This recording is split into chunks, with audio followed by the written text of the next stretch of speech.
And now, our feature presentation.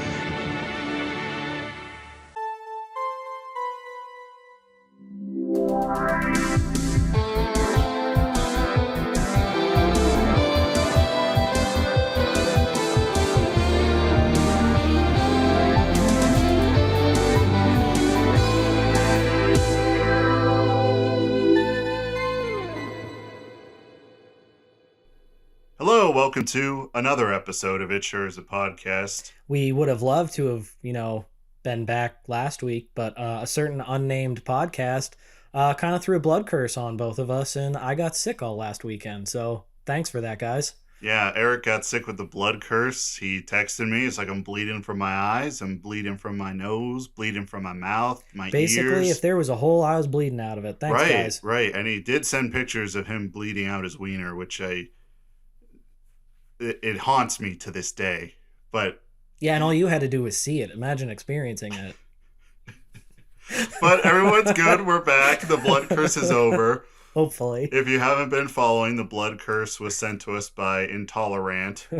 It's another podcast that I very jokingly started beef with them, and then they came at me and were like, no, this is not fake beef. This is real. I have a newfound level of respect for their magical prowess, but I now also have to turn to the dark arts in return. So what kind of curse we're gonna put on them? Like, ooh.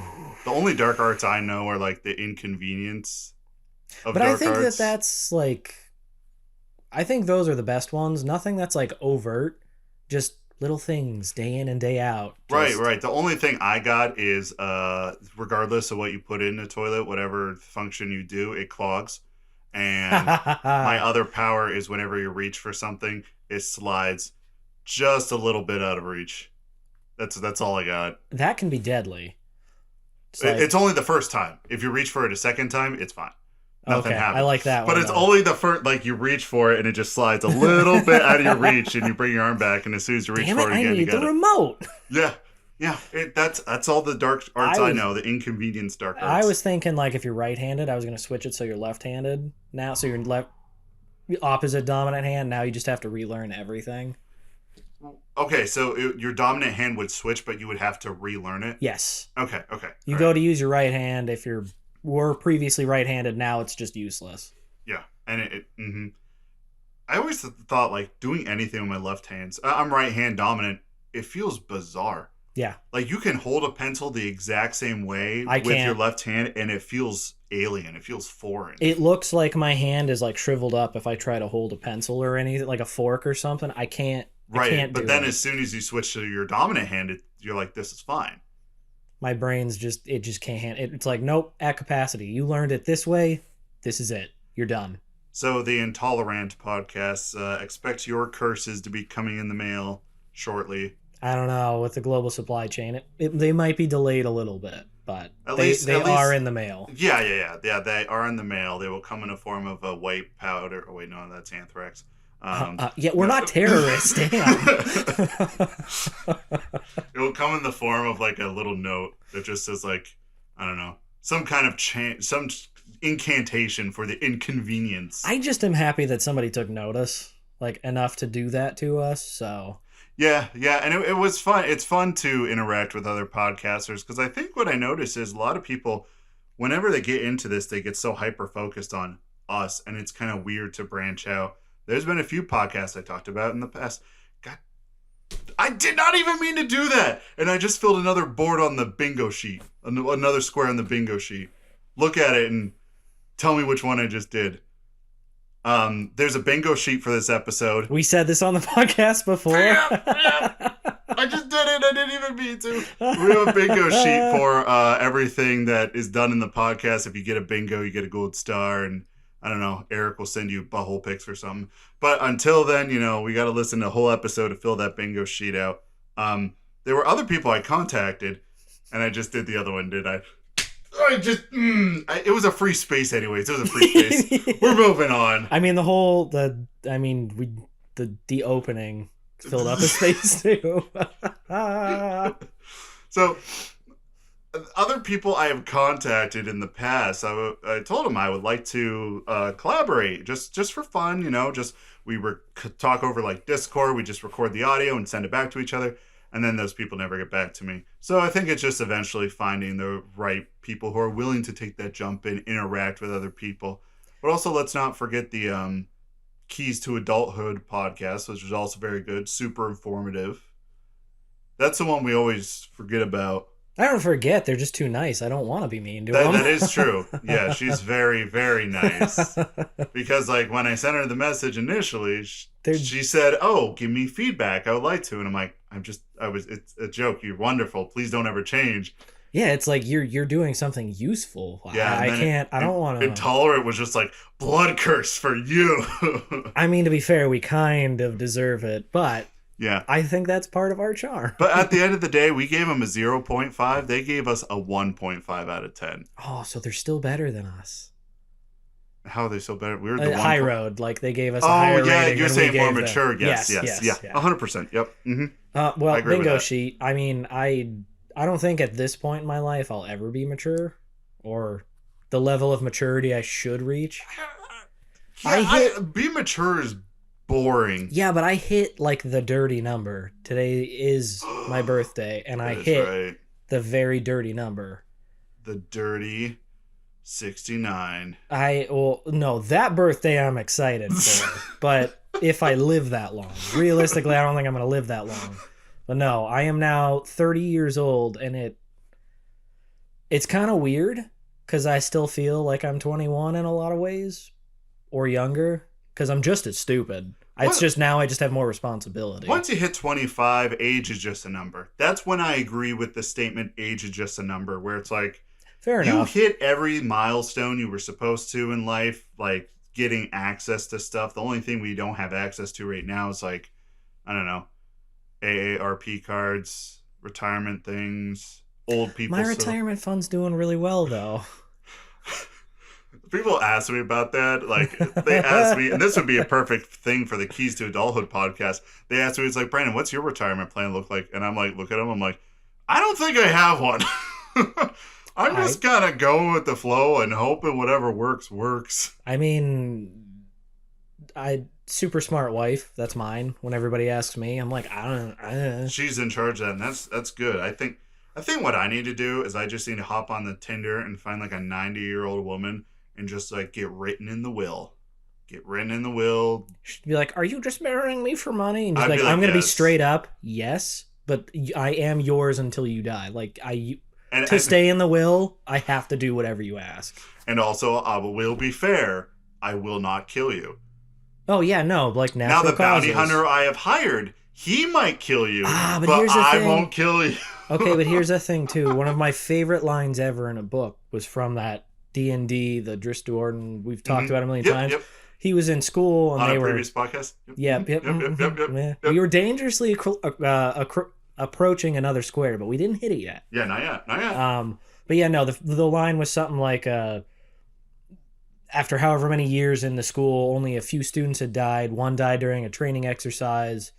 One, I don't know, got killed by a monster or something weird, and the other died of natural causes because a dagger to the heart would naturally kill anyone.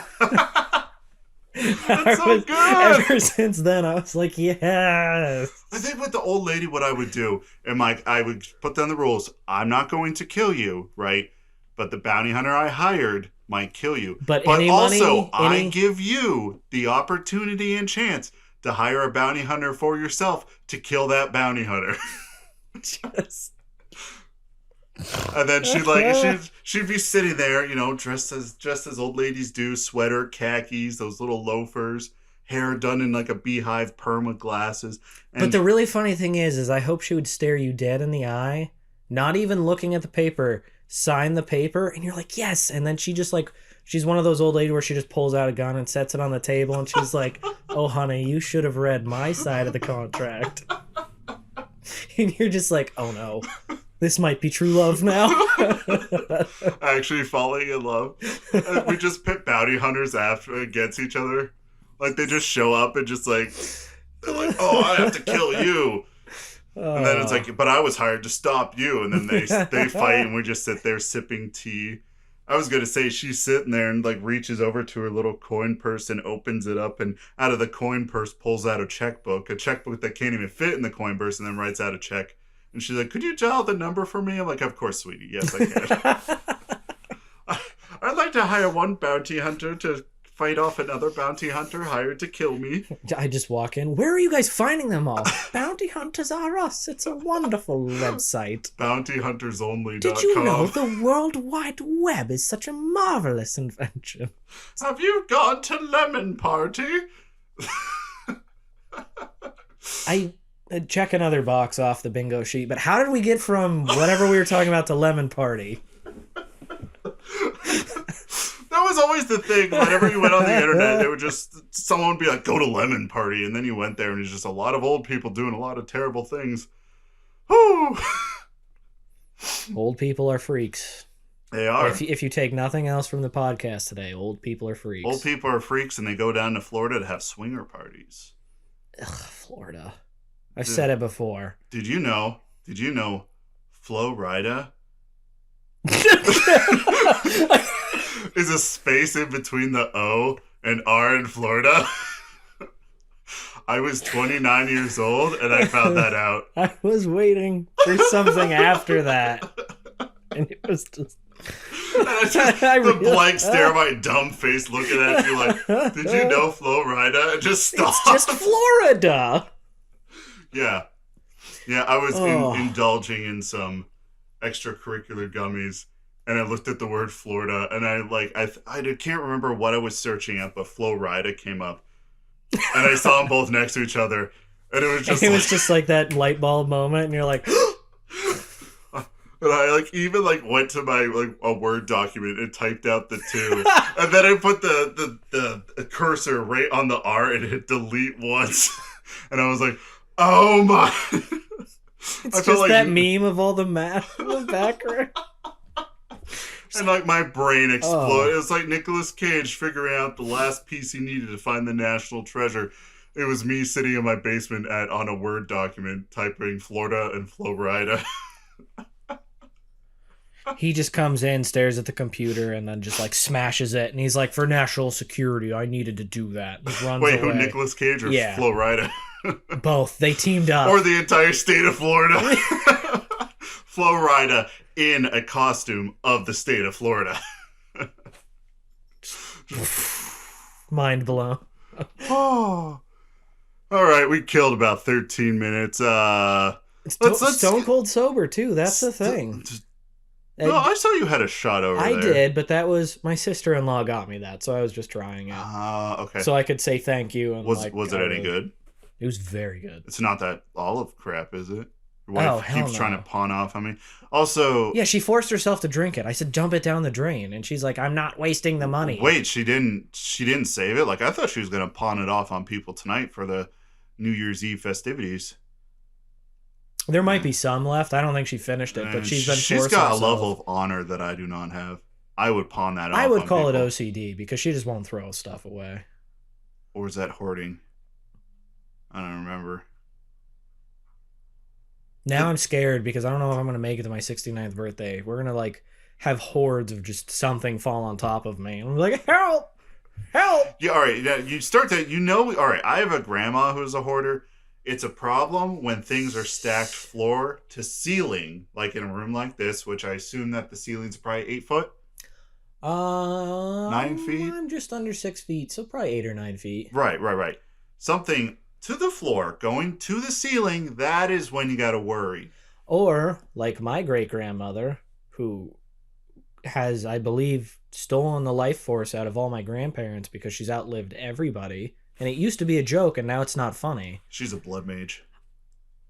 I don't like her. she's old, and she's never going to hear this, so I don't feel bad saying that. But we all have that grandma we don't like. Great-grandmother. Great-grandmother. But she would sleep in a recliner tucked away in the corner somewhere because she refused to move whatever it was on her bed. And because she's also a hoarder. But Okay, I think we need to talk because we might have the same grandma. I almost said her name. And I'm like, don't throw out Bertha's name. No, I don't think her name's Bertha, but Bertha's the oldest lady name I could think of. Ethel. Ethel's the oldest one I can think of. That's not Ethel her name. or Pat. Every old lady's named Pat. Patricia! Sorry. That's true. That's, no. Yeah, I think that was a vine that I was referencing. Please, Edith. all right, continue your tale of... No, I don't know. She burned down her apartment twice because she hoarded everything and would always leave the stove on. And the positives of having a hoarder in your life is if you ever need anything, you betcha she's going to have it. No, she hoarded useless crap. Oh, okay. All right, nothing of value. All right, we don't share the same grandma because I contacted her twice.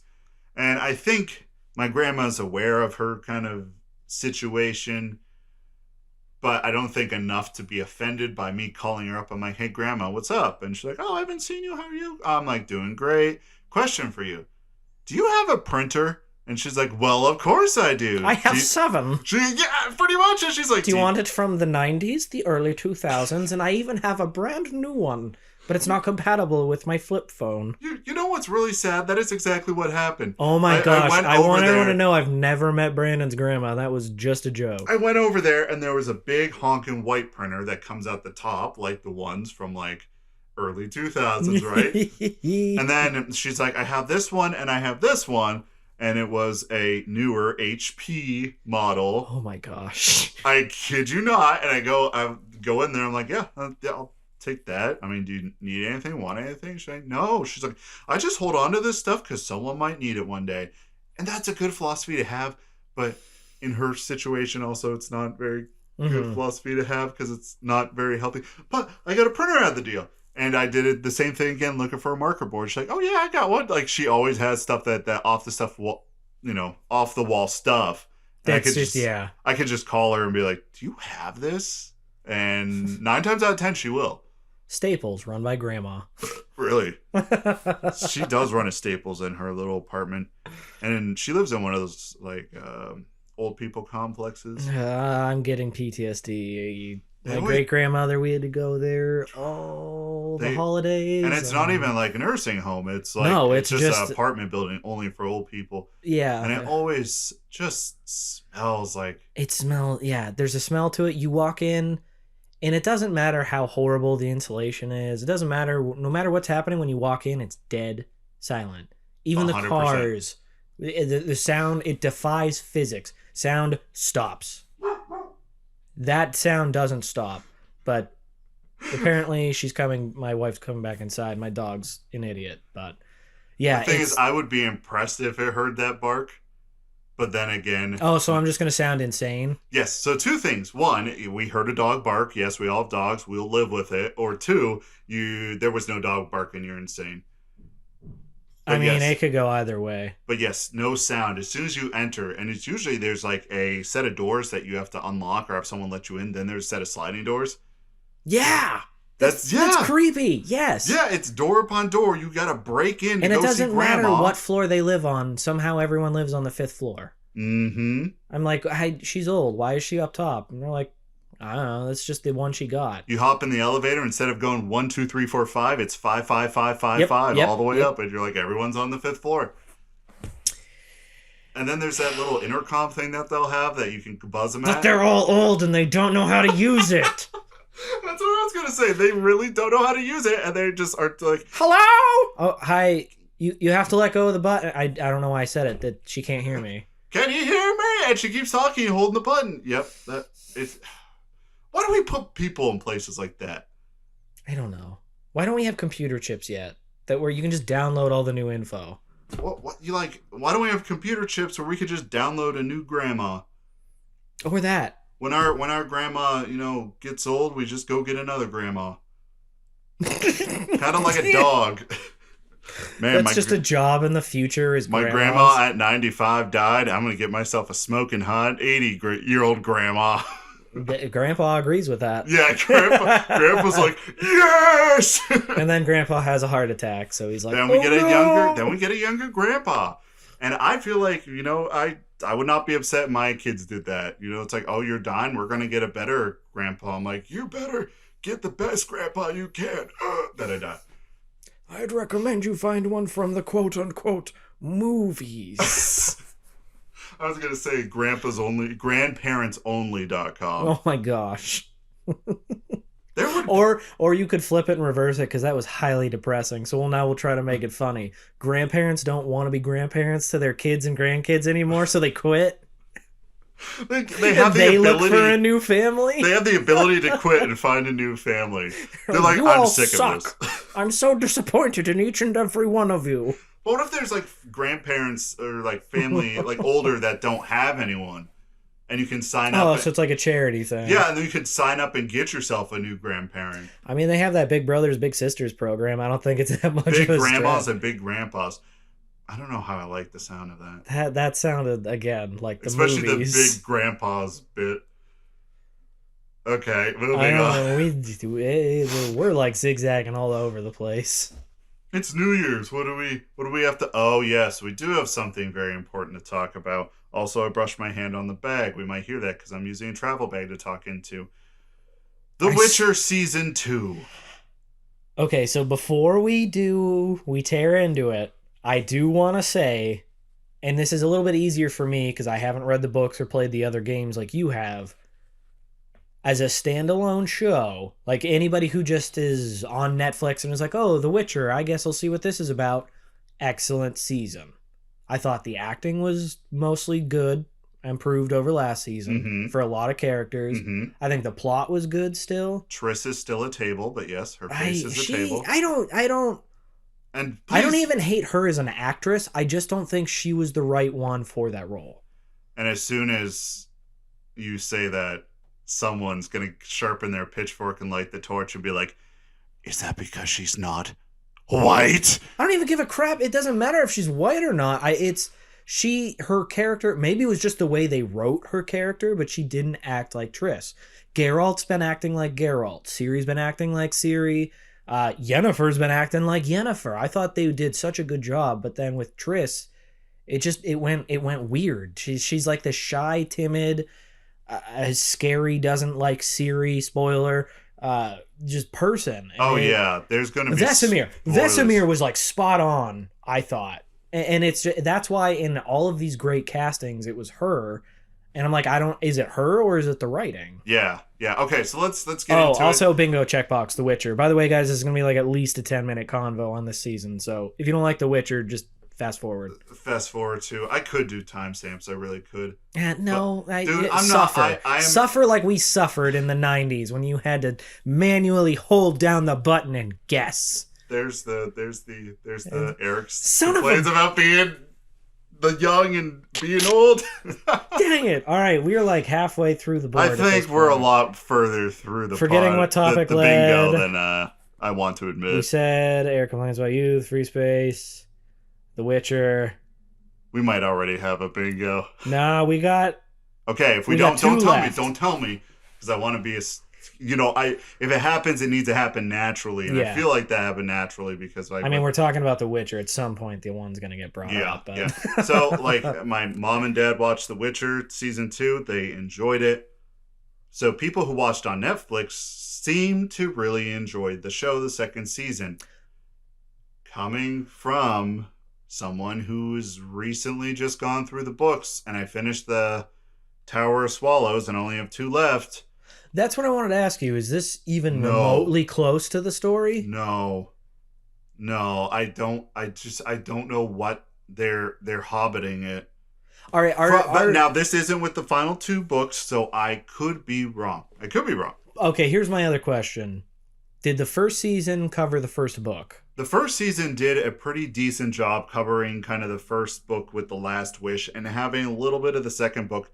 But I think people were okay because it was faithful enough to the material. And clearly, it's a TV show. You're not always going to get everything. But I'm sorry. Spoiler alert again. Big spoiler, big spoiler, big spoiler. They killed Askel right off the bat. Seriously, Ray, at the beginning, it was... like the second episode, he died. Yeah, I don't understand what they were trying to obtain with that. I've only played the third game. That is my level of, like, intro to the Witcher's universe. Now you have to understand that the games, right, are kind of based after the book series. Yes. They are kind of an interpretation. But that's why I was so thrown, is because Geralt's like almost 100 years old in the book. They're like, Eskel is basically his equal. He's just not as famous because he wasn't friends with the bard. Yep. So he's just as good, just as well known as far as a monster. He's just not famous. And I'm like, why is this like 18-year-old F-boy looking dude? And that's not an insult to him. He just looked like he was an F-boy. Yeah, and a child. And they're like,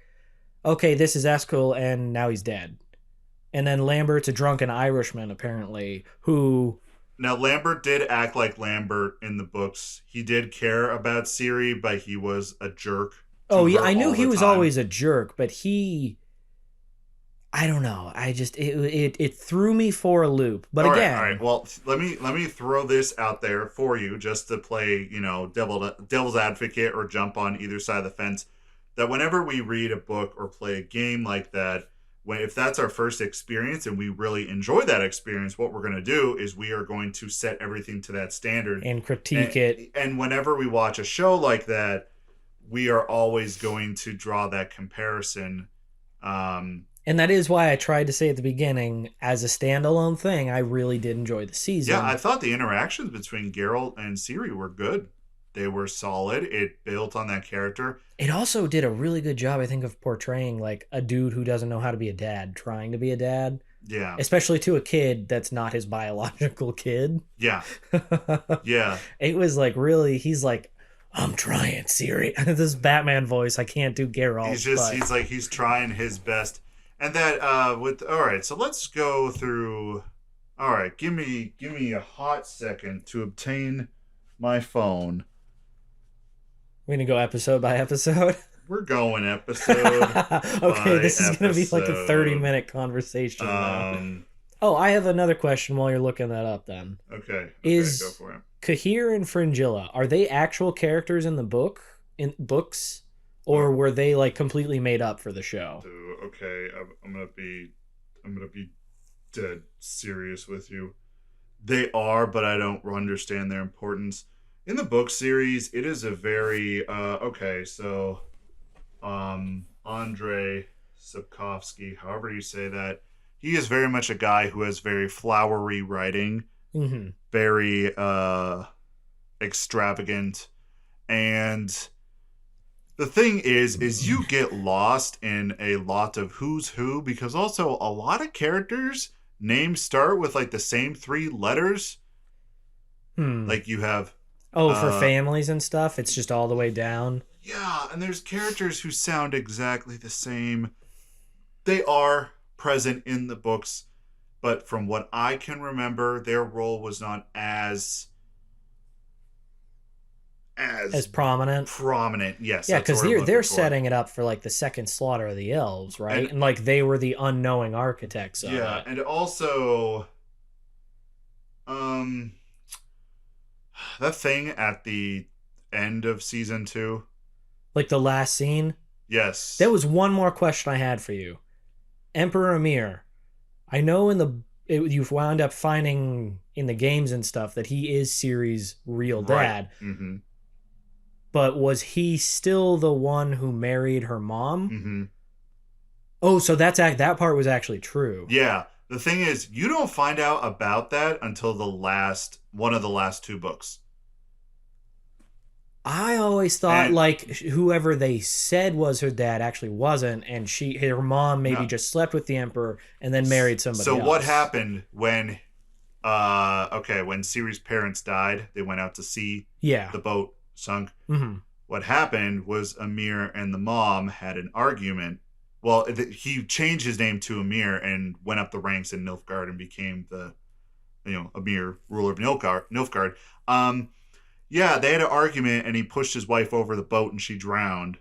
And he was so ridden with guilt that he's just like, I'm changing my name. I'm killing that person. I'm someone else. Hence why in the 3rd game, there's the option to take Ciri back to Amir. That's why Amir is asking for his daughter, because in the books, they find out who Amir is. And if the games are a continuation after the books, Amir's like, hey, Ciri's back in town. I need to get her back so I can keep the bloodline pure. Which his intent was to have sex with his daughter to be able to birth another kid. That's even weirder. I didn't know that. Oh, yeah. There's a lot of incest in The Witcher. So he... a lot. Is that why Sintra hated Nilfgaard? Is because she knew Why Sintra hated, why Calanthe, I should say. Calanthe. Did they all know, like, was he climbing the ranks in Nilfgaard while they were married? Wait. Like, you were saying how he... No. This happened way after. So they married, got hooked up, law of surprise. They had the kid Ciri, right? Yeah. The reason she was being raised by the grandmother is because they both supposedly died. They thought they both died at sea, but it really was just Amir, who I'm just going to be calling Ciri's dad, because that's what he changed his name to, like, killed the mom. They had an argument. He pushed her over the boat. She drowned. And I think in the show they talk about, or was it the book? I've been digesting so much of this crap. Yeah, it's hard to keep them separate. Yeah. No, it was in the books. Whenever someone from Sintra dies, the seas always get really crazy and a storm brews up. Mm-hmm. And this was in the book that I was recently just finishing up. A lot to break down there. But yes, Amir is her actual biological father. And so afterwards, he went to Nilfgaard. He just climbed the ranks. Pretty much. All right, so I always thought I don't know how he got there, because I haven't finished the last two books where you find out. Yeah. But... Well, now I'm confused because, Amir is in the books in the game. He's the usurper, right? Yeah. But in the show, he's not. Yeah. This is where the show's taking just a big detour. Okay. That was where my mind... I was like, wait a minute. Is this backwards or am I misremembering? They switched it and it's... All right. Yeah, all right. And some of my information cannot be 100% correct because I haven't finished the last two books. Man, if you listen to this and haven't realized we're not 100% yet, you got to find a different podcast. For real. Get out of here. You know where the door please is. don't. We do need all the listeners we can get. So, all right. Episode 1, A Grain of Truth. It's when Geralt sets off with Ciri on a journey that leads him to an old friend after the Battle of Sodden. I thought that was such a good episode. Just that opening... reintroducing Geralt and Ciri and kind of redefining their relationship now that they found each other. Yeah. Like they said, the episodes were good, but if you're going to compare it to the books, they've really gone off. They've gone off the rails. Yeah, and did their own thing, which is okay. Here's my thing. No, it isn't. Netflix is... And I'm coining this term from you, so you get the credit. But they cowboy bebopped The Witcher. But the thing was, they actually stayed true to most of the characters within the show. The Cowboy Bebop, they didn't really stick to any of the characters. They just took name and just kind of did whatever they wanted to do. So, all right, Geralt and Ciri, I think they're good. I think they're fine.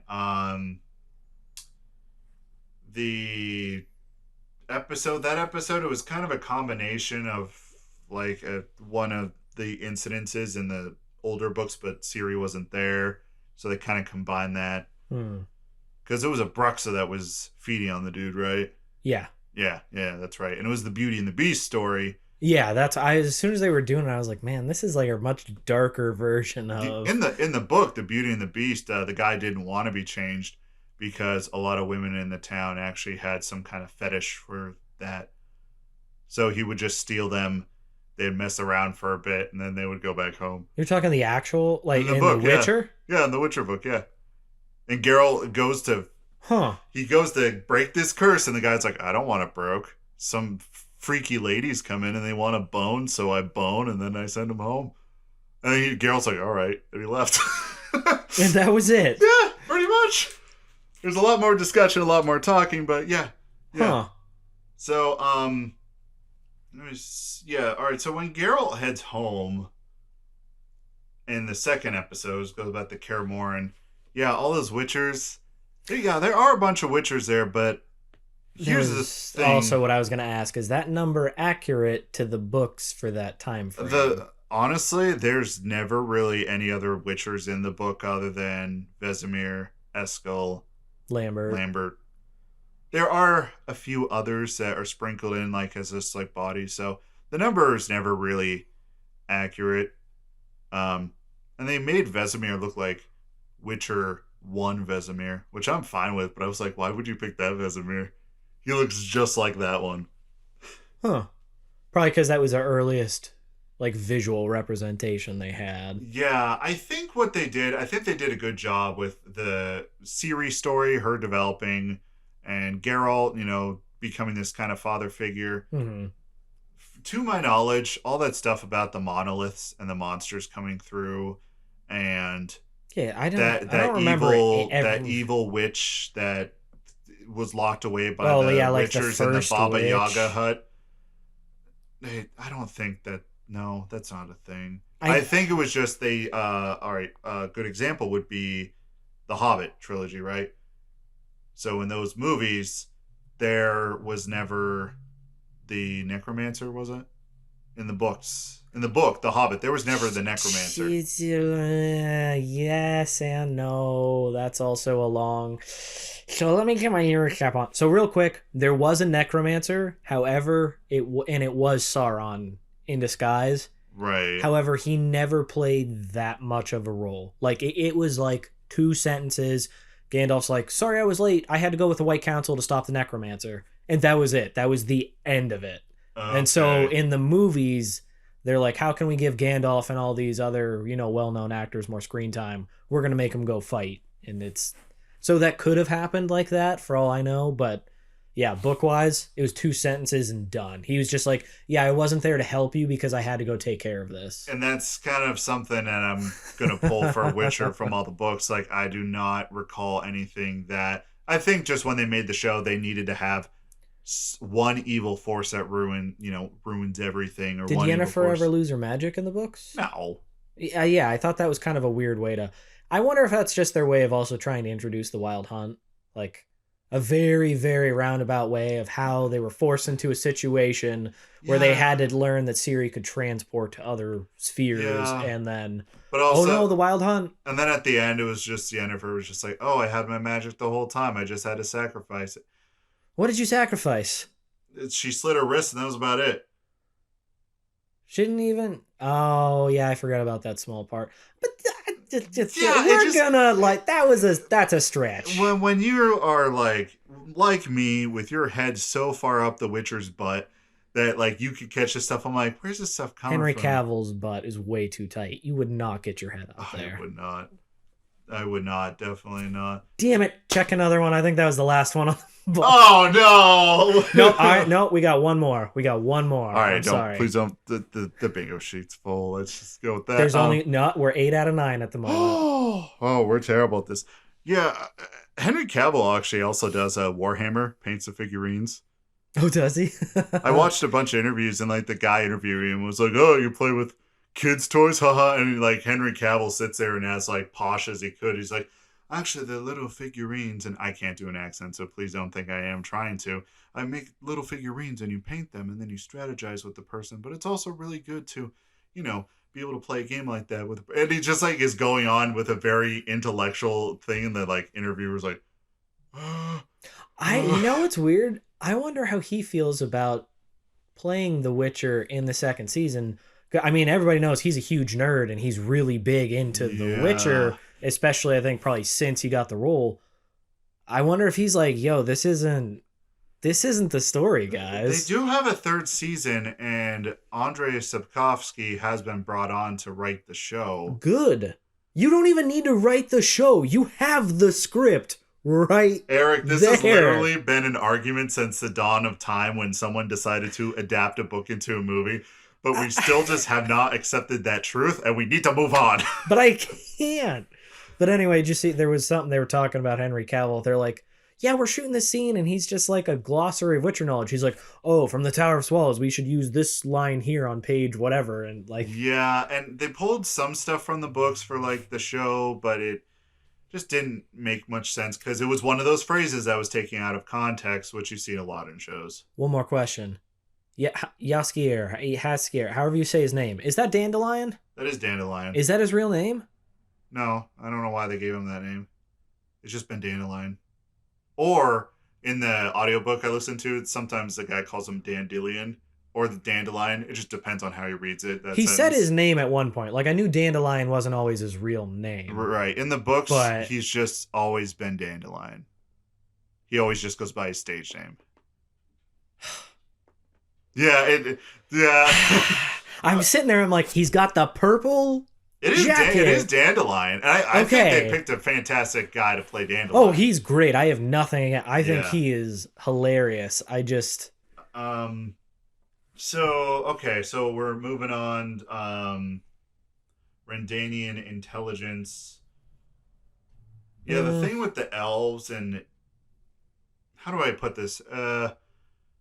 Since the show's going off the books, in the books, a lot of this elven stuff that they're showing in the show happened before it, so I really can't say anything to it. Elves were just oppressed to the point where they only lived in slums or they lived in the forests of Brokalong, however you say it. Was that the one from the first season? The forest? That Ciri and whatever that dude were in? Yeah. Okay. Yeah, it was a similar situation. Geralt and Ciri met in that forest, but yeah, the way they did it was a little weird. They did different and weird. And like I said, it's not going off the book, but if we're comparing the book, you were asking me these questions, I'm going to tell you it's not following it.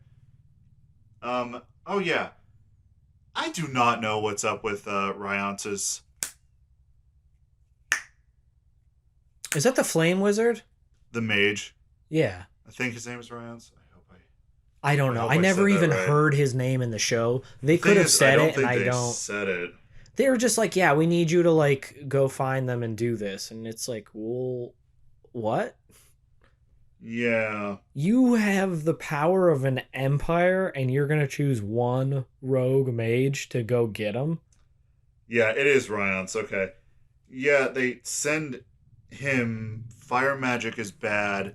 I don't understand why he snapped all the time. Was it because he snapped and he turned his thumb into a lighter? I don't know. Are we stealing from Full Metal Alchemist now? Probably. Like this is magic. He just kept snapping, right? At least then Full Metal... he never snapped again, and I was like, "What? Why were we doing that?" None of that portion made sense to me because they hired a rogue mage to hire rogue bounty hunters to work with him to go and get. I'm like. Fire mage is illegal, or fire magic is a taboo and illegal everywhere anyways, so you were just going to leave a trail of. I thought this was all supposed to be secret and like grab her and go and. Yeah, because they want her alive. Yeah, and they're sending a force of destruction after her, and it's just it was, yeah. Yeah, cool fight scenes. Yeah, cool fight scenes. As I say, if you don't know anything about The Witcher, I recommend watching season 2, season 1, because you're gonna get it. You're gonna enjoy it for a book. I was more confused because I read the books, and I'm just trying to piece together. And I'm like, did I not read? And that's why I think I'm gonna hold off on a while on the books, is because I want to like watch the show as much as I can, and then later I'll go back and read all that. Yeah. Plus, I got a bunch of the Dune books for Christmas and my birthday, so now I need to read them. Yes. Dune. That's probably the next series I want to get into. After, because there's a whole bunch of books. There's Dune, Children of Dune, yeah, there's Warlords of Dune. 5 or 6 books. Dune. Yeah, it's like Dune, Children of Dune, Messiah of Dune. Oh, yeah. God Emperor of Dune. Then there's one more, and then there's one called like Chapter House Dune. And then there's one like Summertime in the Dunes. It's the beach episode. But it's just all the characters of Dune. They just spend the entire book looking for a beach to go lay out. They're like, it's just all sand. There's no water. We need water by the sand or it's not a beach. Also, I did watch The Matrix Resurrections. I haven't watched it yet. Is it good? All right. We'll talk about it after Witcher. Okay. It's a very strange... Okay. And the rest of the season just kind of unfolds this plot, episode 5, 6, and 7 about elves being in Nilfgaard. And then they murdered a lot of kids in this season. They really A lot of babies. And I wondered if that was the edge factor they were kind of shooting for. Like, oh, we're going to be edgy. We're going to kill babies. Yeah. Well, it was weird because I was like, I know the elves have always been oppressed. They got slaughtered like crazy the first time around. Then Filavandrel and whatever that chick is were leading the elves. Nilfgaard takes them. But I thought Nilfgaard hated elves too. They do. And so I'm assuming they are going to kill them all at some point. Oh, yeah. I'm not sure. That's not even like a spoiler. That's just like elves just die. I'm not 100% sure why they were doing that, what they were to gain from that in the show. I could not tell you. Also, Dextra and the owl. I thought that was a mage, and I thought she hadn't been caught yet and turned into the owl. She turns into an owl whenever she wants. Yeah, but now, granted, again, I'm going off the games, so there could be mismatching. But he had her captured, and he had the Dimeridium. Was that what it's called? Whatever suppresses magic. He had that anklet on her, so she was trapped in owl form. Right. And then she escapes at some point. And right. Yeah, but I thought she was, because he's working for King Vizimir of Redania. Yes. And because in the third game, which in the show we did see, we saw Vizimir. You're saying Vizimir. Vizimir's the Witcher. No, I thought Vizimir. Vizimir. And Vesemir is Vesemir. See, this is where I'm talking about, where the names are the same, except for one letter in the first three. Vesemir is the Witcher, and then King Vizimir the second. Yeah. Anyway, I know in the third game, his son is like a sadistic little bugger who like killed his dad, took the crown, conquered a neighboring kingdom, and they're the only ones who can stand against Nilfgaard. Yes. I had a point, and I'm getting the... No, that's Radovan. Is the king of Redania. He's the son. He is the son of... Vizimir the second. Vizimir the second. Yes. Okay, I'm getting all my... This, all right, I can't believe I remembered that, though. You were able to see. That's where I get confused because the names are so close. You need to have separate names, dude. And again, the only reason I knew that is because Radovid is in the third game, and they just talked about. I just remember he was a great. I can't even say antagonist. He was like a side villain, but he was so actually mentally ill. That was the point I was getting to. He's so paranoid from all the pressure and of ruling. But he also hates mages because that owl that I was talking about, whatever mage it is, was his tutor, and she like brutalized him as a student. Yes. Because he had to be smart to take over the kingdom. Yes, that's Philippa Eilhart, and she can kind of go. Eilhart, she goes in and out of owl form. Whenever you see an owl in the books or the show or the games, it's Philippa. But she, like you said, I know she can go back and forth, but eventually Dextra put that Dimeridium band on her, and she got stuck there. And then she flew away. Yeah, Dextra in the show, he was kind of weird. I didn't know if he's weird. He's not weird in the books. He's incredibly intelligent and knows who he is in the books. Yeah. This one, he was just like talking to himself and just being weird. Yeah, they made him seem like he was paranoid and like schizophrenic. And I wonder if he was talking to Philippa, maybe like he's crazy. He was definitely talking to her, but his mannerisms weren't in line with his character. Yeah, the thing is, I don't think in the books, I don't think Philippa is like, she does have business agreements with Dextra, but I don't think like he has captured her yet. I think she was just there. Yeah, I think it happened later. That's why I was all confused about that storyline. But and then it kind of wraps up with all those random monsters coming through because of the one thing that one Witcher is enough for like a dozen monsters. So there were 20 Witchers there. I'm calling BS that all of them would have got eaten by those monsters, especially when Geralt single-handedly took on the big one. Yeah. And Vesemir's almost as good. He's just super old, even for a Witcher. So like, yeah. So yeah, I hate that. Vizimir and Vesemir, those are two different people. Yeah, and it sounds way too close. I know they needed bodies for that final fight scene, and they were killing them off. I wish they would have just kept like those prostitutes from the first episode and let them die by the monsters instead of the Witchers. It breaks that like mentality I think you're supposed to have. And of course, Geralt just had to sit there and tell Ciri, you remember us, we're your family, get out there. Yeah, and it didn't work. Yeah, at the end of the day, it was all like, I had the power all along. Oh, the power of family is the true power that will save us all. I did like that it didn't work, though.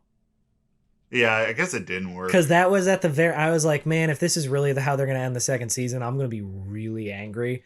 And then it didn't work, and I was like, okay, now a bunch of people are dead, and it didn't work, and I'm on board. Yeah, and then they introduced the Wild Hunt, but there was no snow, which is a problem. That was a desert, too. It was the opposite. Which is I hope that's what, I really hope that the original writer, Andrei Sapkowski, I hope he comes in and he's like, you're destroying my legacy if you can't follow the books, we're at least going to hit the major plot points correctly. I think he wants to get in on this now because when he sold off the... Let me try to spell his name. Oh my gosh, I can't write. I'm so sorry. It just... crap, excuse me. I think he wants to hop on this train because there is an interest. And when CD Projekt Red originally went to him and said, hey, we want to make a game based off your books, instead of taking royalties, he's like, just pay me all out now. And then they got so popular that he did not see a dime of that money because he just got the big payout at first. Which is a risk you always take. Yeah, so he's probably thinking, all right, people like the show, I'm coming in. Now, I want to double check and make sure that was a... I saw that correctly about him joining. I'm still going to be really mad if they fire Henry Cavill. Witcher, yeah, that would be... I think that would be a travesty. Sad. Very sad indeed. He's such a good actor for it, and he already has all the knowledge. Yeah. You can't fake like that true interest in the universe. You can't. Gosh, I thought I read somewhere that they were, but I could be wrong, so just take everything with a big old grain of salt. All right, we kind of got our Witcher nut out.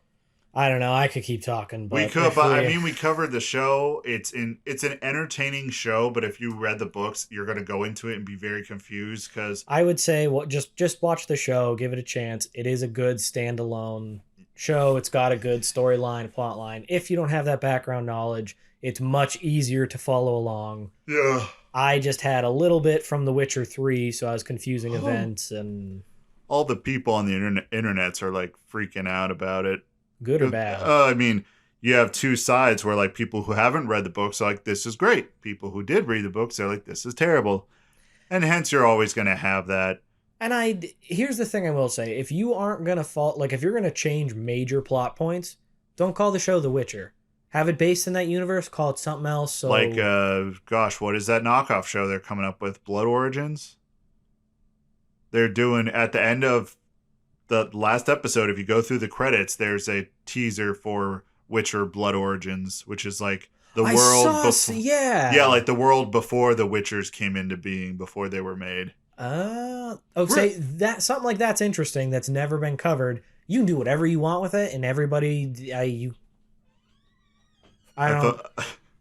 I'm sorry, I got distracted. I thought the dog was like right at the door, like pushing through the door because I heard a door out there. Hey guys, oh no, the dog's out there. I can hear. Yeah, I hear the dog now. But all right, as you were saying before, I rudely interrupted. No, if you're gonna do something like that, then go into uncharted territory. Like before all that, I think it would be cool for somebody to do something about the conjunction of the spheres.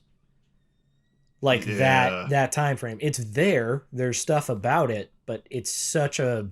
Like, it was confusing and monsters were here and blah, blah. Like, that would be a crazy cool series. And you can't screw up too much because there's not a whole lot of specifics given about it. Yeah. And I think I got to give The Witcher a little bit of a pass just because I'm biased. But also, a lot of the stuff they are digging into with events that didn't necessarily happen in the books, it doesn't focus on those big events. It's just a story about a bunch of characters and how they react to the world around them. So a lot of things are left vague. They just say, oh, this happened, and then they move on in the discussion. Mm-hmm. So, I mean, some elements of this show kind of go into areas like this was happening at the same time, but there isn't any book evidence for that. So I can kind of see why I'm like, okay, you took some liberties to tell that part of the story.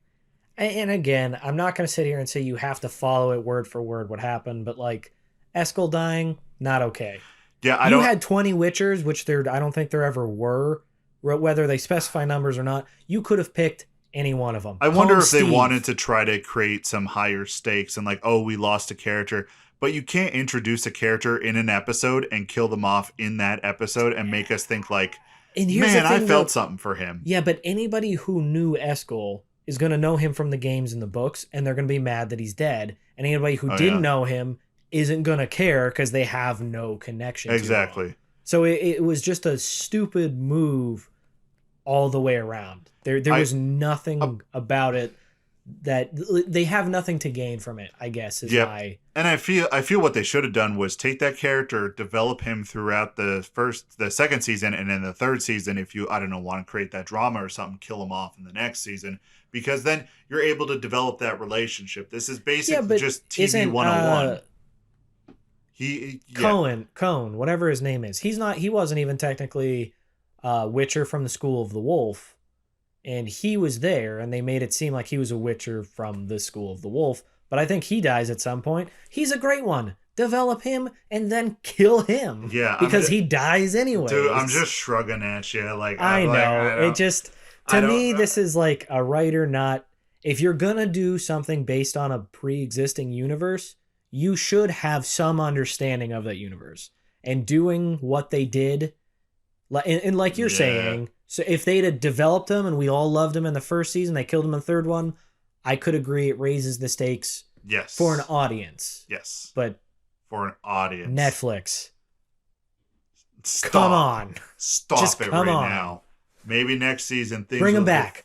If you're gonna I feel like that's gonna happen. Bring him back. Season 3, if Andrei Sapkowski, I don't even know if he's dead or not. I literally read 3 different articles that said they brought him on to help write the show for as long as he wants to.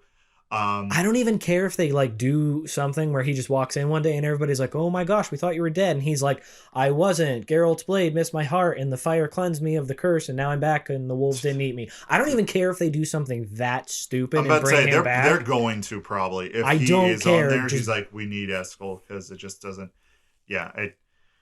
Yeah, it wasn't great, but it wasn't bad. It was somewhere right in between, and I kind of wish I didn't read all the books or most of them, just because then I think I would have enjoyed it a little more instead of comparing, like I talked about earlier, with having that expectation. That was me in The Hobbit.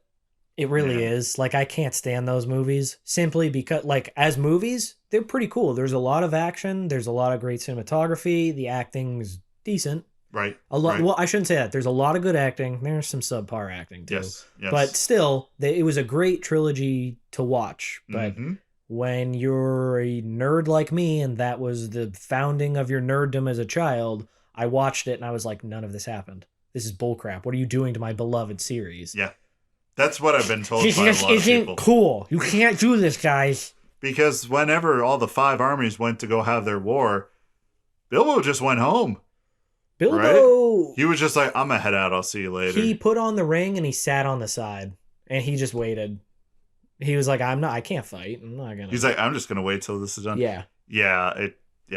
So there's all right. We got the Witcher thing out. I did get a chance to watch the new Matrix movie because I borrowed / begged my friend to give me her password for HBO Max so I can watch it. I am purposely holding off because I want to rewatch the original trilogy first, and my wife's never seen it, so we're gonna watch the first one. I think she's gonna hate it, but we'll see. Yeah, and I'm not even sure what the movie Resurrections was going for. I couldn't tell you. I was watching it, and I was just like, they kind of made it seem almost like he died in the third one. Yeah. I'm not even giving spoiler alerts because this movie's like 20 years old. So if you haven't seen it, it's on you. Yeah, he did die at the end of the third one. Yeah. There was a lot of sacrifice, and then in this one. And what's-her-face came back in this one? Trinity?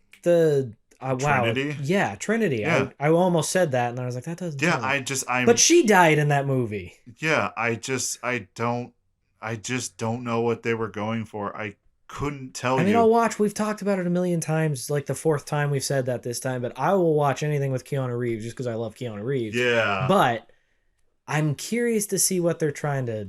So I don't know if one of the Wachowskis, I don't know who or what they are at this point. Nothing against them. I just don't want to use the wrong pronoun because I believe they're, instead of being brothers, I believe they're sisters now. It's very confusing. I just don't know, and I just don't want to be rude. So I don't know if they wanted to make another Matrix because there's a line in the movie that I don't know if it's self-referential or a joke.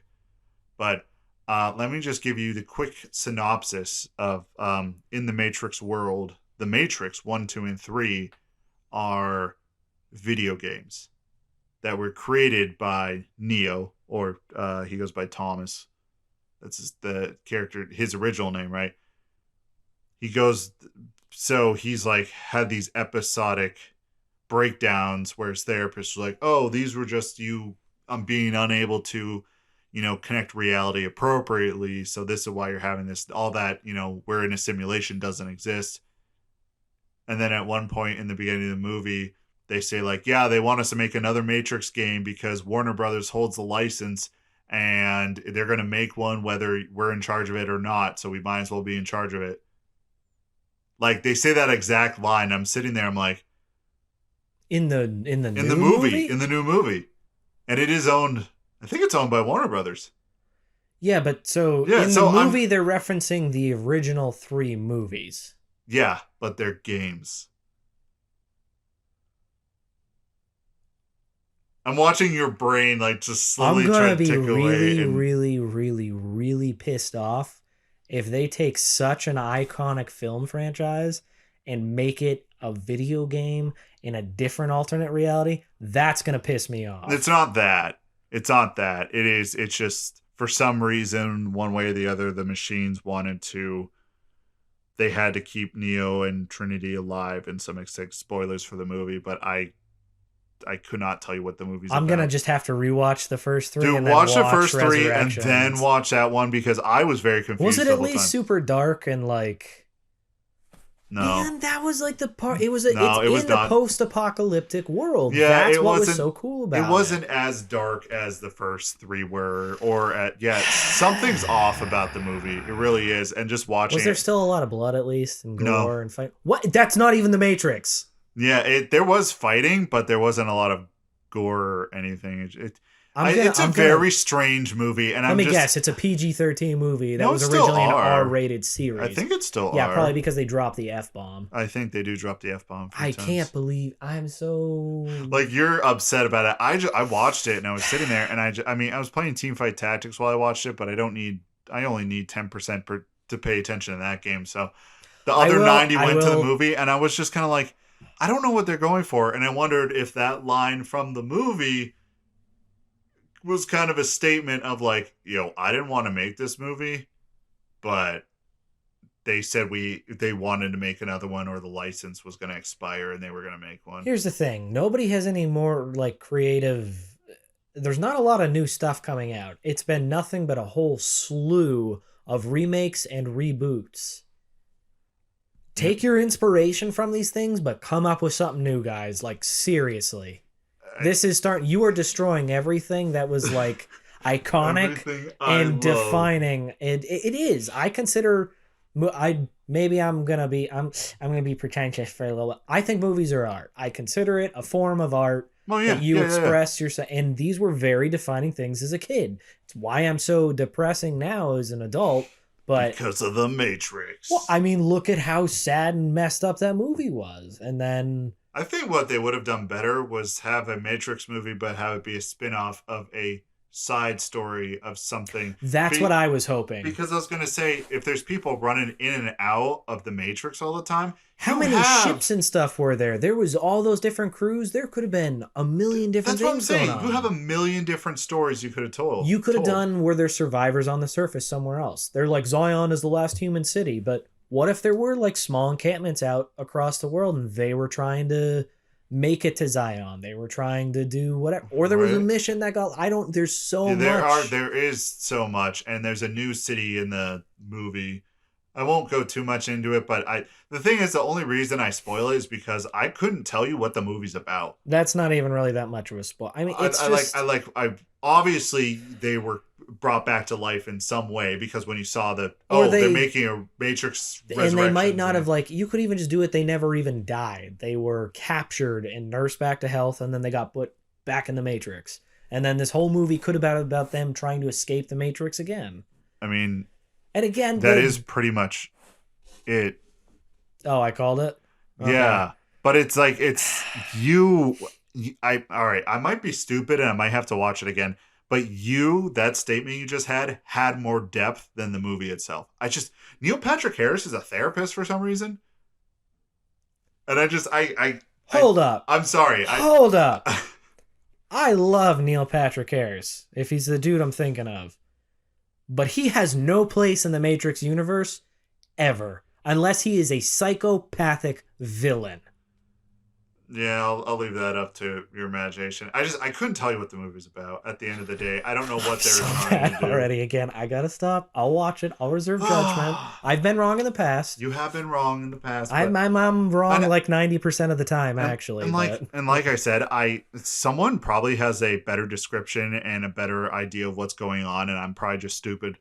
But at the end of the day, after watching it, I'm like, I'm not really sure what I just watched. And that premise worked a little bit for the first trilogy because this was back in the late 90s? Like right at the dawn of I was going to say it was like and, 1999, 2000s. Yeah, I think, that was the first one. So it was the dawn of the internet. Nobody yet knew the explosion that was coming from it. So they could go off on this crazy tangent. Everybody's like, that'll never happen. And you're right. Worse things than killer robots have happened because of the internet. So we were wrong on that front. This actually would have been a better case scenario. It probably would have. I agree. Mm-hmm. But back then, that premise worked because it was unknown. Now, 20 years later, all this new technology, I struggled to think about what they were going to do in this movie, if they were going to just follow flat out from the original storyline, or if they were going to try to make it more modern day. But yeah, it's oh, they don't use phones anymore. They use windows or mirrors. A combination of both. You look pissed. That's not even like clever, because they could have just used the phone because it's the same thing and it's more relatable. Looking into a mirror, that's just a rich person's phone in 10 years. Like, we get it. Sometimes it's like doorways that they hack through to get out of the Matrix, like when they're running. Okay, yeah. But that's separate. That's like... Yeah, it just... I could not tell you what the movie's about. I just dated myself at how long ago that was. I didn't even think about... Yeah, they don't need payphones to get out of the Matrix anymore. Right, but I still feel like you could have just had a cell phone, because it was just set in that time frame. It honestly doesn't matter what time frame the Matrix is in. It just they could have just stayed stuck in that time. It's a virtual world. It doesn't matter. The only reason the Matrix exists is to keep the humans just alive enough so that machines they generate electricity for power. Yep. So instead of going in circles for hours talking about the Matrix Resurrections... I don't know if you just want to see me get progressively angry. Yeah. So it's coming to the end of the year. Whenever you listen to this, I mean, it might be the end of this year. Good. Death to 2021. Death of 2021. Yep, it's been a year. Forgive my language, but I'm going to take a giant dump on a 2021 sign. I hated 2021. This was a terrible year. If you can find one, like, I will watch it. We'll take that dump. We'll just put it up on the socials. We'll just blur out my face. Just blur out your face. Leave the genitals in there. They're not that big. You won't see them anyways, but just blur out my face. You don't have a microscope. We're fine. But, all right, to wrap it up, to put a bow on it, any game that you played in 2021 that you were like, that was a really good game, doesn't even have to be from 2021. My gaming from 2021. My game's from I think it's 2010 or 2016, somewhere in there. I am honestly trying to think of games I played this year. Just think about it. There were games you played, but did anyone single game stand out to you? It was a little bit more recent, but you know what? I am going to give props because it was technically released this year. Ooh. It was the re-release, but Dying Light. Back from 2016. All they really did was upgrade the gameplay and stuff, and I think it held up spectacularly. I thought it was a good story.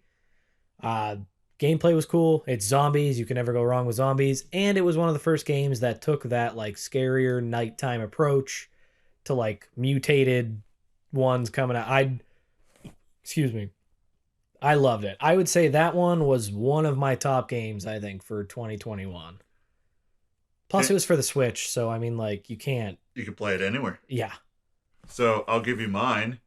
It was released in November 2009. I just bought it on a massive sale. Literally, I got all 3 games in the series for $15. Dragon Age Origins, Dragon Age 2, and then I got Inquisition, all for $15.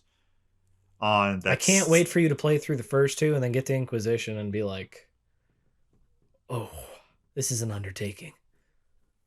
Your dog's right outside the door, and The dog's like it literally getting ready sounds like the dog is like climbing up the wall, getting into the vents I to get picture in any here. horror movie ever of like a creature trying to get through a door, and that's what the dog sounds like. I stopped and Imagine living with that. I stopped and I was staring at the corner. I'm just looking up. I'm like, Yeah, oh waiting no, for her to oh like no. the chandelier to like. And by the way, guys, it's not a real chandelier. It's like a little fake pink crystal chandelier. This used to be a little girl's room. I don't want people thinking I'm like some rich guy. Like this The is. chandelier shakes and then It just looks like a drops and $10 chandelier that the dad put in for his like 3-year-old daughter. Right. I laugh every time I see it, so that's why I kept it. But yeah, it's like you like expect that to like shake as she's like running around through the walls, and then just drops and the dog falls and you're down looking and... up, and then all of a sudden I get dragged under the bed. Yeah. That's what I'm hearing right outside that door. Imagine living with that. Oh, I would never. But Dragon Age 1. One of the best games of all time. Can I say that I'm really excited? I'm even more excited for Baldur's Gate 3 because of playing Dragon Age Origins. Now, can I explain my reasoning? I mean, I definitely get it. They're very similar-ish universes. It's not even the universe. What it is all the stuff I like about, like, okay, so Baldur's Gate 3, I kind of figured out, is a spiritual successor to Dragon Age Origins. You travel the map, you select your area, and you go on a little trip. If you're, randomly, you might get in a fight right in between. Like, you're on to your destination. But also, there's the camp feature. And when I was playing this and I found all these features, I'm like, oh my gosh, this is just like Baldur's Gate 3. And then I'm like, wait. Baldur's Gate 3 is just like Dragon Age Origins. So then I was super excited.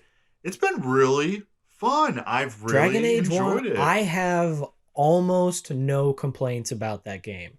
I could already complain about combat. I just switch. I switch on easy just because the system they set up, if it was done today, it would work.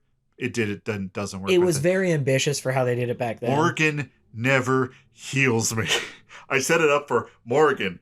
Heal. Oh, did you go in and like try to set all yes. of it? I never touch it. I don't touch a single freaking thing except potions. But and then I tell them, do anything. They do though. That's the thing is if you don't touch a single setting except, oh, your health is low, use a potion, they're fine. They do just fine. Do they really? Yes. I don't let them have anything. I just figured out earlier today that injury kits, the use for those. Yeah. All my characters all had red boxes across the top of all the injuries. Oh my god. And like, those are just, they like completely cripple your people if you get too many of them. They're debuffs. And I was going in the fights and immediately getting killed, just slapped. I'm like, what is happening? I'm like, oh, am I supposed to use these? Yeah. Oh. No one would ever heal me. And I'm like, the reason I keep Morgan around is because she's a hot piece of ass. And but also she's not a healer. Heals. She's a healer of mine. You can make her one, but they all have default play styles too. Her play style is like transforming into bears and bees and she's stuff. More of like an attacking style. Did you get Win yet? Yeah, I don't like her. She's the healer. So if you want somebody as a healer, I know she's old and annoying and nobody likes her, and I pretend she's not a character. Morgan, she's pretty. She can stay on the team. It's me. It's more. 2009 was my junior year of high school. Was that your sexual awakening because of Morgan? That was not my awakening, but that was a focus for a while. What bothers me about her is, and I think a lot of this is in those BioWare games, because Dragon Age released after Mass Effect, right? But Dragon Age was in development before Mass Effect. All right, Did so it 2009. Really? No, because Mass Effect would have come out a year or two before that. Because if that came out in 2009, it was 2007. Yep, okay. So it did come out. So you see a lot of the same animations. Nothing wrong with that. But sometimes when the people walk with their armor, like their arm, like they puff their chest out, but their arms are hunched forward, so they're looking like gorillas whenever they like approach you, and they swing their arms. That's some of like my favorite stuff. Those little glitches like that when it happens. That isn't even a glitch. It's just how the character models are, and especially Morgan, dude. If you try to run away with her, I don't understand her outfit either. All right, the top I get. She's a witch of the wild. Right, I get the top. It makes me very happy in places, but she has that arm thing that just goes all the way down. It's a sleeve, but it doesn't connect to her blouse, it's just it's a sleeve. just a fashion choice. You're sitting there like it's a fashion choice. I'm looking at it and I'm just staring at it and I'm like, how would that stay up? Every time she walked, it would like pop off her shoulder. Magic? I don't know, Eric. I don't. I'm going even with in magic. A world of magic and mythical beasts and whatever. No, no, because you haven't gotten to the DLC yet. But there is a character in one of the DLCs, and his starting armor. He's a mage, so it's robes. But it's literally, I forget his name. We're gonna call him Andrew just because I can't remember. But it's like Andrew's miraculously, like, pure, clean robes or something like that. Like, he uses magic on his clothes to keep them immaculate no matter what. I also do. So they do use magic on their clothing. I'm sticking with it. I do enjoy the blood. Whenever someone gets stabbed, they just get covered in blood that spritz. That's an option you can turn off, and I never do it because it's just it's why hilarious. would you? But you can also have your dog clean that off of you at camp, or if you're out with it, you're like, "Hey, can you clean this off me, boy?" And then everybody else is still covered in blood, and you're just clean. Oh, the dog. Yeah, the characters. I think that is really when BioWare peaked, honestly, and after that, it's been this slow. Well, I never realized like they were Knights of the Old Republic. They were Jade Empire. They were, there was one other one, I thought. Maybe not. Maybe I'm Mass not Effect. Mass Effect and, well, like, it's kind of funny because them and, so BioWare and Bethesda are going head to head because it's Skyrim versus Dragon Age, or I'm sorry, Elder Scrolls versus Dragon Age series, and then the Fallout series versus Mass Effect style. Because they both have medieval games, right, and then they also have futuristic shooters. And well, I mean, what's that one? What's the new one that Todd Howard is sitting on? He's a giant Starfield. That's Starfield. Yeah, he's sitting on that egg waiting for it to hatch. Yeah, that'll be their sci-fi one. I never really compared the two, only because I don't know. Comparing the two is like one has a really good story, and even if it isn't a good game, it has a good story with good characters. And I think the gameplay was and still the other fun. one is Skyrim. As much as I love it, I'm not going to deny it. I do not like whenever people talk, I'm like, oh my gosh, shut up, let me just do something. You know, it's just the other games, they every NPC is a character, and especially in I was surprised how advanced Dragon Age is for when it came out. Origins. But that's why I think everybody hated the second Dragon Age, but they were trying to fix the combat system. Yeah, and because also, everybody was like, the combat was kind of clunky, it was a little weird, and then, but to do that, they had to overhaul the game completely. Yeah. And by putting all of their effort into the game mechanics and whatnot, they sacrificed the story a little bit. They're like, all we're going to do is the second one is going to be nothing but a lead up to the third game. It's going to tell that backstory. Yeah, for why the Templars and the mages are fighting. And they're like, okay, so we can sacrifice some of this. We'll still tell the story about this character and blah. I loved it. I looked at it on a more minuscule level because it was such an overhaul. I will actually say I think I do enjoy the gameplay of the second one better. Gameplay is definitely a lot smoother. The first one still has a way better story. Me on the internet, I literally watched a 4-hour review of all the Dragon Age games, and the second one was made in about a year, and that is crazy in game dev time for something that that's big. My point, though, and they had to do the complete overhaul, so probably 11 months was just the gameplay overhaul, and they're like, just give me a story. Because EA, you know, took a gamble on Dragon Age Origins, took a gamble on Mass Effect, took a gamble on, what's the other one, Dead Space. And then when the sequels came out, the sequels were pumped out because they're like, oh shoot, this makes money. Go make us money. But what was sad was Dead Space 2 was amazing. Mass Effect 2 is the best. Mass Effect was amazing. Dragon Age 2, I think, was the first, like, where they started to stumble. And then you see Dead Space 3. Then you see Mass Effect 3. And you're like, they're still good. But it just like Mass Effect 3 I loved. I'm a die on that hill. I like Mass Effect 3. Last 20 minutes I don't. Everything up until then I'm like, you know what's really weird is even after I did that playthrough on the Legendary Edition, I didn't hate it as much. Yeah. Maybe it's because I knew it was coming. You knew it was coming and it was, you know. But I'm like, Yeah, so my game for 2021 is the Dragon Age Origins. I mean, mine was Dying Light. Yeah, so they weren't even games that came out this year. But that just, after playing it, makes me so excited for Baldur's Gate 3 when it finally gets finished. That's not out yet? No, it's still in early access. But they have some pretty wild sex scenes though. They up that. I'm not surprised. There's like in that game there's like a dude going down on some elf lady. Why is that not prevalent in a game sex scenes? Now I'm not looking for a porno. Please don't think that. But I'm just. I mean, I'm not gonna. You wanna? That's. I'm just throwing it out there. I'm just saying. Why is there always this? Okay, we're going to show off the women, and we're going to show off the naked woman, but we hide the guy's wiener. We're going to hide the male or female giving fellatio to the other. I'm trying to use all the big words here. Pleasing the other by oral, but it's always like time. I honestly think time is a factor in it. If you're gonna do all of that, that's gonna be a really long scene.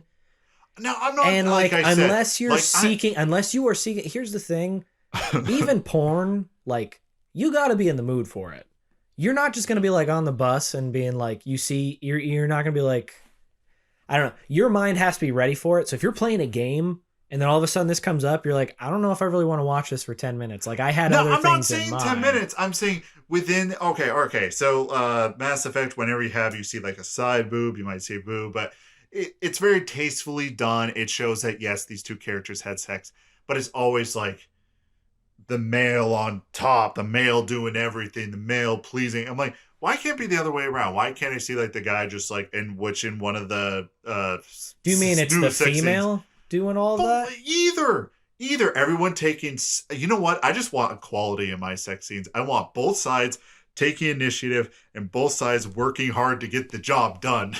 I don't want one person taking over the other person's job. So let me get this straight. You're not even against the way things are happening now. You just want to see roles reversed. You want to see it equal between them. Yeah, and then like I said in Baldur's Gate, like the guy like kissing her, getting all cute, and then starts going down. I'm like, yes. Be a gentleman and just go down there and get that job done because it's always the other way around. I'm still going with if I'm playing a video game, I don't want to see all of that. And that's not where I come from either because like, I made the romance, but then they're going to show the scene. And I think it does. I don't mind a quick scene. Here's the thing though, too. A quick scene, that's what I'm saying. I think you're thinking that I'm like, I want the hot coffee Grand Theft Auto mini game where I control everything. I never played that, so I don't know that one. No, it's just, it was a bug, or not a bug. It was a feature that was left in Grand Theft Auto San Andreas, and it was a sex mini game. And there was a huge controversy over it. Like, it was like those PS2 graphics, but they were very clear having sex, and you could see everything. Yeah, that's why I'm saying that's not what I'm looking for. I'm just saying like, a little bit more of a diverse, instead of the stereotypical naked chick jumps on the dude, you want to see something a little bit different. Yes. Okay, yes. fair enough. More diverse. And I'm not saying for it to be long, same amount of time, but like, just I think that's hard to do though in dude, a just time have a frame. girl like go down on a dude. Just have like them 69 real quick. Just have a guy eat another guy's ass. I don't care. The other thing like, too. Just real quick. Just quick in there. Just, I don't know. Now, Commander Shepard jamming his face into Caden's butt.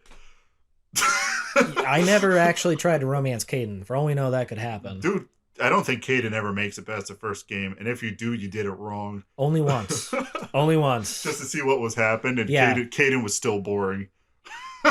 He was super boring. I am sorry. He was like the only character I never cared. Wooden board. Even Ashley, I hated her guts, but at least she was interesting. Yeah, but that's what I'm saying. I just a little more diversity in those scenes because if you actually go through games and like look at all them, it's always like same positions. I'm gonna push back though a little bit.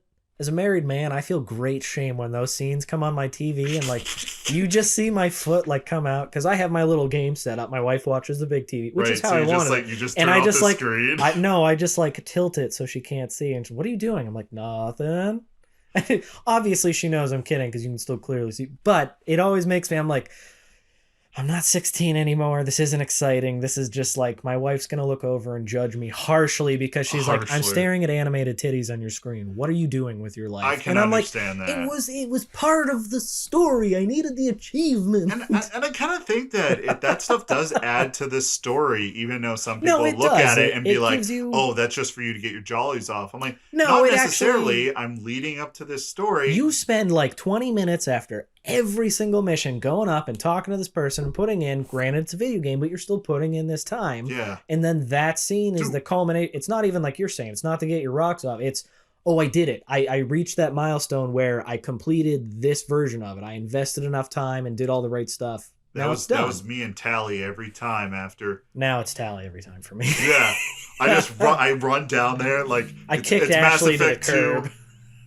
All the whatever those things are, all the collectors are stealing my crew. I know I'm not on the ship, but I pretend I'm on the ship and I run down. I'm like, Tally, what's up, girl? What's good? And Joker's like, we need to get out of here. And I'm just like, give me a second. Tally, what do you think about our last mission? Yeah, Commander, we have 10 seconds. That's 5 more than I need. Skip. Exactly. That is, yeah. I think there's a discussion to be had there where you're just like, sex in games has kind of changed from when sex first showed up in games. It was very much, all right, a little secret to get your rocks off when no one's looking. You just real quick. That was like every 10-year-old's like, oh, there's boobs. But looking back at the graphics back then, you couldn't tell what it was. It looked like the number 7. And you're just like, okay, I know it's what it's supposed to be, so... But now it is used to heighten an experience that you have in a game because you're developing that relationship with the characters, which adds into the role-playing, no pun intended. The role-playing. I'll be the brave space explorer. You be the alien in distress. Right. I am an alien in distress. Commander, we're not on the ship. Ah, crap. Okay. But it's like, it really roles play that you built that relationship to have a romantic thing. And then you have the scene, and it's like, okay, so they both did do the dirty. But there's another side of games where that's all the point is. And I don't think understand games, that. Like you were saying, I think we're saying the same. Games used to be, that's all it was. It was sex and nudity for sex and nudity in a game. Whereas nowadays, everybody's so desensitized to it. They put it in there as an element of like you're saying, you've developed this relationship to this point in the game. Kudos. But people still only see it as nudity for nudity. And you're like, if I want nudity, I got a smartphone. Dude. I can literally go search 10 billion videos right now. And you think a video game that I spent 60 hours playing, you think that's where I'm going to try to go to get my jollies off? I got to say, I think the video games is hotter because you spent time. You actually developed affection for the character. You're emotionally invested at that point. But that's like the type of person I am when I talked about in a previous episode, and put that on the bingo card too. We've hit all of them like 6 times. There's only one thing I think we haven't hit yet. And it didn't even mean to happen that way. It's just how the conversation went. No, it's just we really do have a template that we follow. We do. It's the same episode over and over. Where was I going with? Oh my gosh. I had it. It was right on the tip of my tongue. We just didn't take okay. I'm the type of person where I'm more attracted to someone the more I know them, right? Have the actual personality. That's why earlier, way before your time, I talked about League of Maidens, which is a game I really enjoyed, and then I found out it was a porn game halfway through. I'm like, oh no, like I didn't even see. I remember you talking about that. Dude, and it's like you make your own girl. I'm like, all right, cool, you make your own girl, and then there's just like option like nude mod. I'm like, oh no. You're like, what did I spend my money on? You scroll through the options and it just shows you all the things I'm like, oh no, it's this kind of game. Now I haven't played it in forever, but it was stupid fun. I did enjoy it. But then there's other games like Subverse, which is a popular one right now, where it's like it's like plays like XCOM, but then like as soon as you go back to the ship, as long as you did well enough, you could just have full on like pornographic porn scenes with all the characters on the ship. Technology can do some amazing things. Technology is amazing. Technology is amazing. Oh, I just have one more thing. If Intolerant still does listen, they are going to tear us apart on this episode. And I feel like we deserve it, so I'm Yeah, can't wait to hear it. On the episode we were featured in, it was their latest one that does a Spotify rap. They talk about like what music they listen to. I'm like, I don't want anyone to know what music I listen to. I won't tell people. People ask me, they're like, what type of music do you listen to? I'm like, all kinds. Yeah, that's what I do because I do enjoy all kinds. But like if I'm driving and I put it in my phone, you know what I'm listening to? I'm just listening to the ambient sound of Velen from The Witcher 3 as I'm driving, just that ambient music in the back. That's how I've always been. I've always been like a soundtracks and orchestrated stuff. That's where I like feel the most calm. But some days I just want to have road rage and I just put in heavy metal. I put on like Dragon Force or Dragon Force, Beast in Black, all the nerd rock. Dragon Force is fantastic. I love them. Wow. They always like I could listen to a song over and over again. The more I think about it, I'm like I can't get bored because the song changes so much. They're all like 10-minute songs. Yeah, and they change so much. I can't believe they're all not 300 pounds of muscle. Do you know how long they're just sitting there playing all this stuff? Dude, holy crap. Their arms got to be just jacked. Whew. Okay, so before we wrap up the episode, you got any gamer New Year's resolutions? I got mine. Let me throw it out there. I'm going to play Dragon Age, the whole series. I'm going to go through and play all the Legacy of Kain games, which I also got on sale for a whopping $4. And there was 5 games in there. Nice. And I'm actually going to go back and play older games that are highly regarded because I feel like I'm starting to understand those and kind of find my niche with what I like to play. Do you want to know what my actual resolution is this year? To stop buying a bunch of games I'm never going to play. Yes. Yes. Preach it. Now, preach it. To be fair, a lot of the games I currently have is because I have that PlayStation Plus subscription. So I get free games every month. So I throw them in the queue. Why not? They're free games. But as I'm playing a game, I'm like, I have like 10 games, other games I could play. Should I be playing this one? Blah, blah, blah. This year, I'm going to be like, I feel like this one. And I'm going to play it. I'm going to have fun. I'm going to enjoy it. Because that's what video games were meant for. You know what? The backlog. I'm adding that on. My backlog, I'm clearing the backlog before I get into I'm going to clear mine, but it's because if I'm going to look at a game and be like, I'm never going to play it, delete. Don't care. It's getting out of my hair. Well, speaking of games I never played, I did beat Greedfall.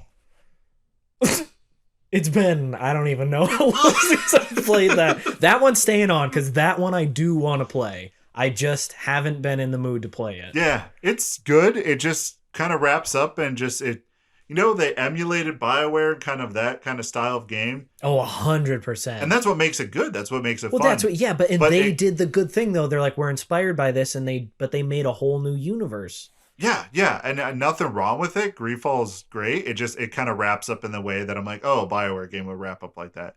It's good. It's still a great game. I recommend it. I will say, I feel like it was an hour or two longer because you get to the end and they're just like out of nowhere, the Deus Ex Machina thing shows up where it's like, you have to obtain this so you can be able to solve this last problem. I don't want to spoil it, but it's like, oh, then you have to run around and it's not a big deal. It's just like, oh, I thought the game was done.